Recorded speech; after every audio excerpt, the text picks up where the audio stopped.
ებრაელთა წერილი ხო გითხარით პირველი თავიდან მე-13 თავის ჩათვლით იესო ქრისტესზე სულ ლაპარაკი სულ და აი ეს წერილი მთლიანად თხრის კათოლიკურ ინსტიტუტს და მთლიანად თხრის აი ამ მართლმადიდებლურ პრავოსლავიეს მაგრამ ეგენი თანამდებობას როგორ დათმობენ და ხომ იდის გამოჭუკება ამის უკან სატანა დგას სახელმწიფო რელიგიად რო გამოცხადდა ესა და მე ძალაუფლება გაიყვეს და დასავლეთში ისინი წავიდნენ აღმოსავლეთში ეს დებილები და სახელმწიფოს გარკვეულ დახმარებას უწევენ ნებისმიერ სიტუაციაში ადამიანების გამოსათაყვანებლად. კიდე ერთხელ გავიმეოროთ მაგალითად დღეს თხოვერს და გავიმეოროთ არ გვაწყენს ებრაელთა წერილის მე-5 თავის მე-14 მუხლი. ბავშვი რო იბადება ჩვენ ყარსაჭმელს ხო არ ვაჭმევთ.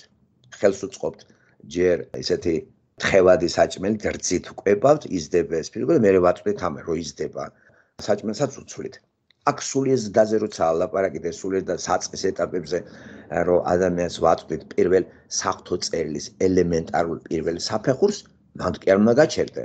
თუ სულიერად იზრდები უკვე გავდივართ უკვე სიღარიბეებში და უკვე მაღალ დონეზე ისეთი სრულყოფილი ხვდებით რომ უნარი გვაქვს ჩვენ უკვე გავარჩიოთ ბოროტი და სიკეთილი.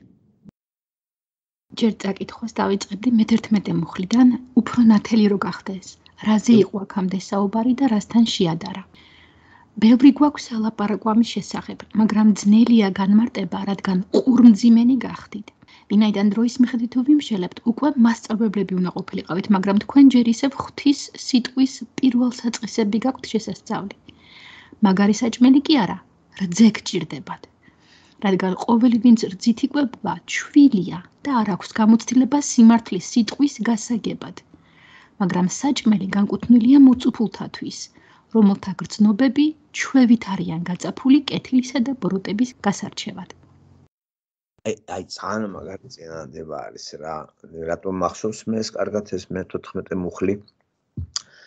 პრაქტიკულად რო გადმოვიტანთ, გახსოვთ ედემის ბაღში რა წინადადებით აცდონა სატანამ ადამი და ევა. იქნებით როგორც ღმერთი და გეცოდინებათ კეთილისა და ბოროტის გარჩევა. ხვდებით?